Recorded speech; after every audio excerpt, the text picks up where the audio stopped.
You're listening to the Business Wealth Impact Podcast, your source for empowering information and cutting-edge ideas from the world's top minds. I'm your host, Jeanne Omlor, founder of seven-figure coaching company, Jeanne Omlor International. Join me on a journey to unleash your potential and create your highest success. Welcome to Business Wealth Impact. Hello and welcome to Business Wealth Impact. We have a wonderful guest today, Dr. Keira Barr, who is a dual board certified dermatologist and somatic skincare specialist who is revolutionizing skincare as an act of radical self-care by bridging the gap between skin health and mental health. Her expertise has earned recognition in top media outlets like Mind, Body, Green, Glamour, Self, and Oprah magazines, as well as prestigious medical journals.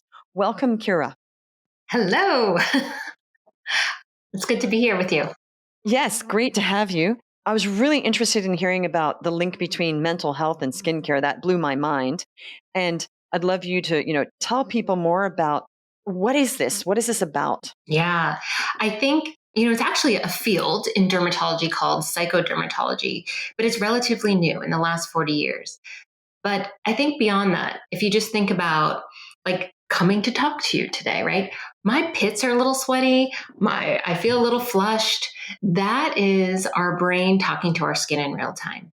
And what most people don't realize is that our brain and our skin are actually derived from the same layer of biologic tissue. So they are talking to each other all the time, which means that the appearance of our skin can affect our mood, and our mood can affect the appearance of our skin, right? It's just this ongoing bi-directional conversation.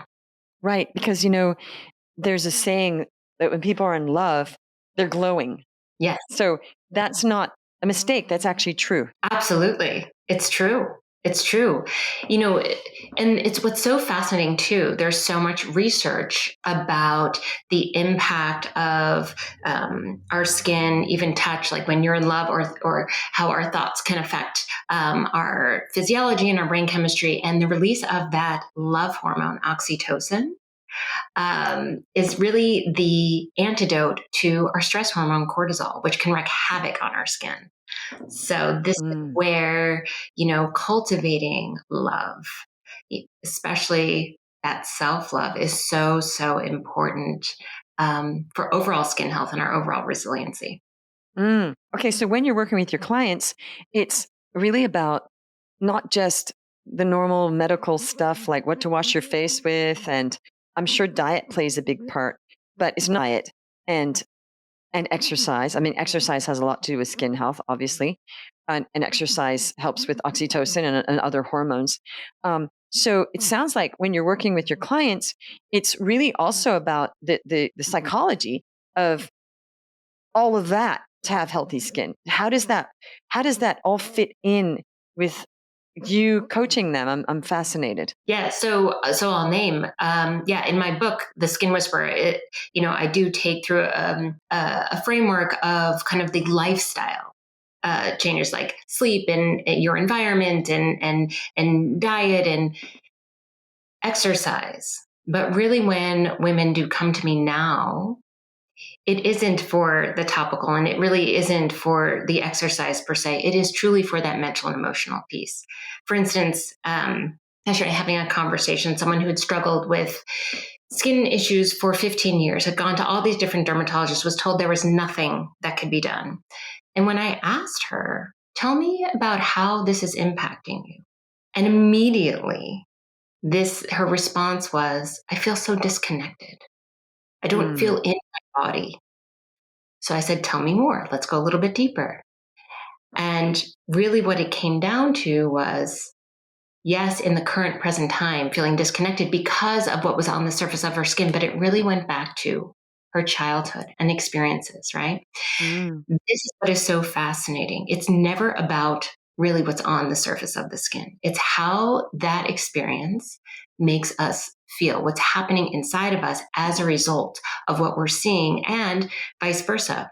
What's happening inside of us manifests itself on the skin in so many different ways, right? So it's all about, when we talk about skincare, it is from my perspective, it's all about relationships. It's the relationship between our brain and our skin, our relationship to the environment around us, the people around us, and it's also the internal environment, our thoughts, our Mm, beliefs. mm. Now, also, the skin is the largest organ in the body, right? Yes. Right, which we don't think of it as an organ, but it is, and it's encasing everything. So, when you were speaking, I was thinking about, when you shed your skin. So, Mhm. are you sort of helping people to shed that emotional weight and to shed the skin, to have the new baby skin underneath it? Is that kind of what you do? I love that you said that. In fact, if you can see behind me that sign, Mhm. "Let's go skinny dipping," and that really came from that concept that you just talked about. Mm, When I was in clinical practice and dermatology, right, we have to look at this organ. And the focus of my practice at that time was skin cancer and melanoma. And many people may not appreciate that skin cancer is the most prevalent cancer in the United States and Canada. There are more new cases of skin cancer than all other cancers combined. So you need to know what to look for on your skin surface in order to save your own. mm, What I discovered, my own health started falling apart. I had to diagnose myself with melanoma, and that was just the tip of the iceberg. Then it was gut issues, it was hormonal issues.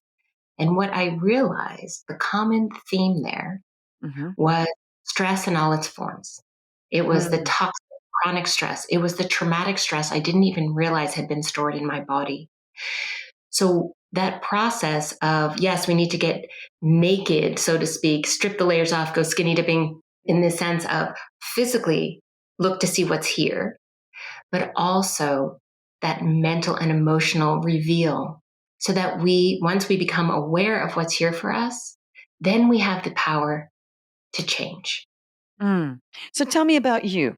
When you went through that, what happened? You said you had ill health. You had to self-diagnose a melanoma, and so were you already doing this work when that happened? Oh, no, no, no. I was totally still in like academic, traditionally, trained Western medicine. And at the time, this was this was about 12 years ago, I was running ultra marathon. So I was exercising Mhm, uh, and I was super exercising. I thought I was eating healthy. I was juggling my kids, my career. I thought I had everything going on. I was doing everything right. And what mhm, my body was telling me with the chronic pain, the gut bloating, and hormonal issues, and then my skin changing was that what I was doing wasn't right for me. And I realized in so many ways, like that, I wasn't just going to do a marathon, right? I was going to do the ultra. right. I realized that running, I was running away. I was in full on flight mode. My stress survival tendencies were just like on high. And I was literally trying to run away from parts of my life that I wasn't happy with. I really didn't like my job at the time. And so I went to my traditionally trained colleagues, and not to throw us under the bus, but it was a prescription and a test which gave no answers, no results. So it led me down this path towards integrative medicine, functional medicine, and ultimately mind body medicine, really diving deep into that connection between how our mind is connected to our body, and that what is showing up on our skin is Mm, actually a reflection of all of what's happening in our life. mm, Skin is really an invitation. I think, we often are conditioned to believe that when something shows up on your skin, that something is wrong. You need to camouflage it, you need to cover it up, you need to fix it, mhm, especially when we're socialized as women. mm, But what I found and what I share with people, and I would hope is an invitation to reframe that what's showing up on your skin is actually an invitation from your body that it needs your care, that mm, it needs your attention. So from a mhm. place of curiosity and compassion, can you approach yourself from that way versus criticizing and beating yourself up, which is usually our tendency. Mm. For sure, though, diet does play a part. But if somebody's Yeah. binging on brownies and it makes your skin break out, it was the initial fact that you were binging on the brownies and why that made you eat the stuff that made you have the breakout, right? So the Yeah. emotions are still involved. However, it's probably more about the ingredients that made that happen and hormones, right? It's never just the one thing, right? It is Mm, like if you're binging on brownies, and so we know, look at the impact that sugar has on skin and the formation of what we mm, call accelerated glycation end products, where the byproducts of sugar bind to the protein, and those bind to your collagen and your elastin. I mean, it mm, breaks it down, more fine lines and wrinkles. So nutrition is really important. But to your point, it's the why. mm, Why are you eating, right? mm, And sometimes not everyone is ready to dive right into that, but I do talk a lot about that in the Skin Whisperer, just about a process, right? It's not just what you eat. For me, it's less about the what, mhm. it's more about the why and the how. Right. Most of us don't even, we're mindlessly, we're sitting at our desk versus slowing down and giving ourselves the opportunity for our bodies to actually have a moment to shift into that parasympathetic, into that rest and digest mode, so we actually can receive and absorb the nutrients that we're actually putting into our body. Right. I think if you're like super happy, you can kind of eat anything and your skin's going to look great. Right. But it's always been interesting to me that people that have hard lives, um, some of them, you would think they would have bad skin, and they're telling me about all the stress they're going through, and it's all awful, and their skin is beautiful. So I think genetics plays a huge part as well as to how people, men and women, people can go through terrible things, but it doesn't affect their skin as much as other people. You want to speak to that? Yeah, and to a certain degree, when we talk about genetics, I also think about intergenerational trauma Mm, and the environment in which you grew up in, and whether when you were young, if there was someone there who met your needs, if there was time, space, support, and permission for you to just be you, mm, that kind of secure attachment. And you grow up from that perspective of feeling resilient, and you can better face the stressors that come your way because you know that someone will always have your back. You can mm, have your own. If we grow mm, up in environments where we didn't have that, where we couldn't depend on anyone, and we're always, it can lead to feeling uh, less resilient, more mhm, easily overwhelmed. Our stress response gets, we can't ride the waves of our stress activation. Those are individuals who are more likely to be impacted by the diet, the lack of sleep, because their resilience, their stress resilience is less. mhm, So again, kind of, I love the quote by Dr. Gabor Mate: trauma isn't what happens to you, it's what happens inside of you as a result of what happens to you. mm, It's very similar in terms of how we grew up, and genetics and the environments and the care that we receive. Our skin is a reflection of all our lived experiences. mhm. Wonderful. So I'm sure a lot of this is in your book, The Skin Whisperer, and I recommend people who are interested in their skin health and look check that out. So what is before people go away and read the book and hire you or whatever, what's something that you just recommend as like a first line of defense, like without having to do any research, because people are busy, right? And they're listening to you here, hopefully. What's the one thing that you would start with? Say, without doing a whole regimen, what's something everybody can do just to take that first step? It's funny. If you had asked me this years ago, I would have said sunscreen. Of course, it's sunscreen, right? Protect yourself from the sun, because upwards of 90% of visible signs of aging are from UV exposure. But today, my one thing would be, can you just be curious? When you see something on your skin, can you approach your skin from a place of curiosity? Mm, Huh, right? Versus criticism and contempt. mm, Because then we can offer ourselves, hey, what do you need? What do you need in this moment? Is it maybe you were binging on the brownies? No shame. But what might you need instead? Do you need a hug? Do you need to reach out to someone? Right? Do you need a little bit more sleep, a little bit more rest? mm, So I would say the one thing is, if you can begin to approach your skin challenges, and when I say skin, I'm really talking about your whole mm, being, mm.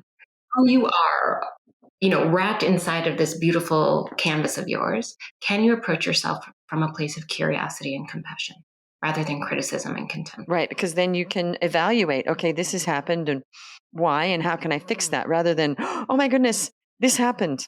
Yeah. Right. Yeah. I'm so ugly. What's wrong with me? I'm broken. Da, da, da. And like the narrative that is playing out in society, right? It is not your fault, especially as, I'm a midlife woman. Mhm. I am not supposed to age. I'm not supposed to have wrinkles. I'm not supposed to gain weight. Like all the things I'm not supposed to Mhm. be. But here I am. Mm. Why would I be anti anything about myself? Right. Right? This anti aging. Mm. It's a terrible narrative. Mm. I'm just trying to offer a reframe. Although I think that there is, and I'm going to be sort of like throwing the what's it called, throwing the hammer and the whatever it's called, but monkey wrench into the whatever. But there is also a narrative with middle-aged women that, and also men, that, well, I'm a certain age, so I'm just going to give up now on being healthy, or being slim, or taking care of my skin. There's that counter narrative where it's like, well, I'm a certain age, I'm just going to give up. And I feel like that's also not healthy, because it's almost just like giving up on health. Not because we all want to look younger, but because we want to look healthy. And we should try to be healthy. And that's reflected in everything that we do, counting the way our skin looks, and whether we're gaining too much weight. Because the fact is, gaining even, I think, an inch around a woman's waist does put you at risk. If you have even an inch of fat, you are at risk for health issues. I think it's an inch. Am I correct? But it is a risk. And it's not about criticizing, it's about knowing those facts, that women who have over a certain amount of fat on their are opening themselves up to other health issues, and then having to perhaps take drugs, which is not what we want to do. So I feel like there could be a new narrative of, let's really look after ourselves the same way we cherished ourselves when we were teenagers in our 20s, even though we are not looking to get married or have a boyfriend or anything like that. Because I feel like a lot of the narrative is about other people. Would you agree with that? 100%. You caught me taking a sip.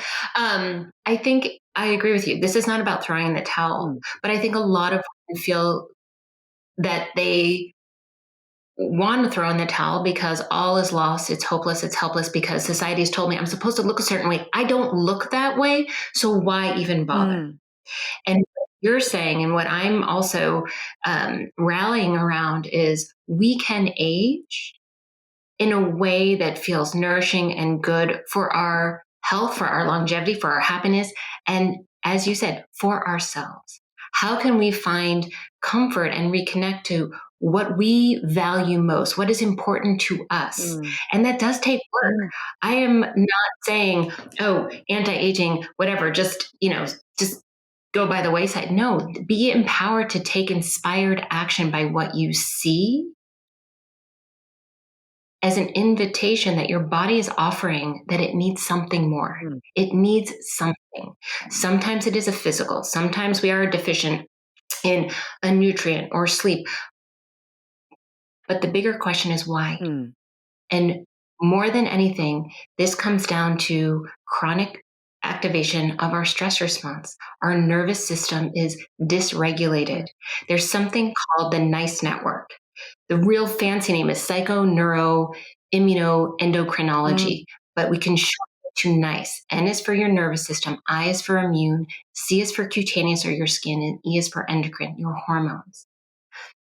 All your systems are connected, but your nervous system is the lead domino.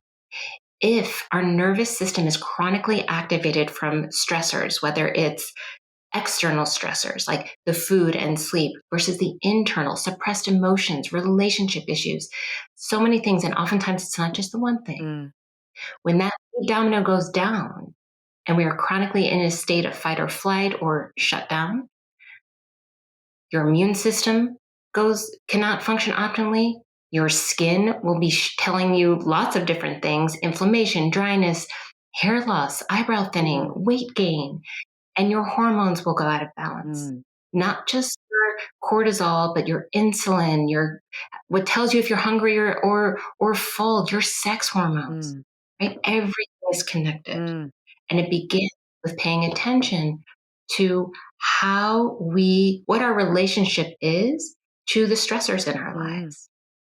It's very empowering because there is something we totally can do about this. We can repattern our brains and we can learn to regulate our nervous system with certain tools and practices. So, Absolutely. I mean, there's always a fix as far as I'm concerned. yes. There's always a fix, but there has to be a will. There has to be the knowledge of how.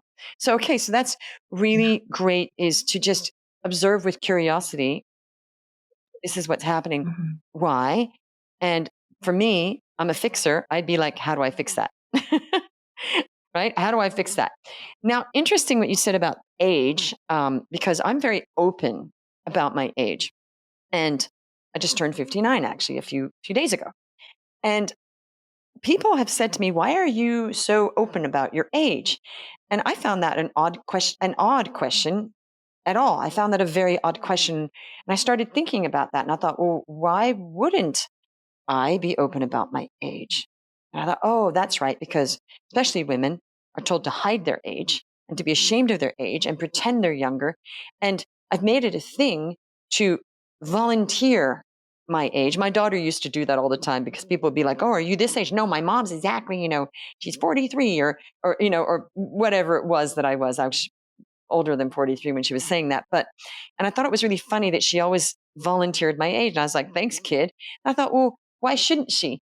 Right? She just knew it. And she's like, my mom, no, she's not this old. She's this old. And it was like a thing with her to like rub it in how old I was. And I thought that was quite funny. And I started thinking, okay, I'm going to embrace that. And, I'm not going to say it in four times and, oh, well, I'm this old. But if people ask, or, when did you do that? Well, I did that because now I'm 59, or whatever. Or every birthday, I'm very, very open about on social media. This is my age, because I think that we have to stop being ashamed of the fact that we are aging and that we're all human beings and that's life. And how did this happen? Where we're supposed to be ashamed of how old we are? Like, what happened? Was it the whole, I don't know, was it the whole 50s of pretending that we're all going to be, I don't know, but something happened along the way where women are supposed to be ashamed of how old they are. Have you done any research on that? I haven't done specific research, but just patriarchy, just so ingrained. I mean, there's just it's funny because I'm actually I watched the series, but I'm reading the book Lessons in Chemistry right now, just for enjoyment, and just the narrative in the 50s and 60s that women were supposed to be basically quiet and just wearing a certain thing and acting a certain way, and we have been oppressed for so long. And I think it is high time that we change the narrative, because if you look at the workforce, it's midlife women who have the most expertise, have so much value, and contribute so much. There's absolutely no reason that we should be ashamed. In fact, it's if you think about, like, my great grandfather, he was 104. I have relatives that were in their Hmm. 90s. That is my goal. I'm like high fiving that I'm 51. I'm like, oh my God, I'm 51.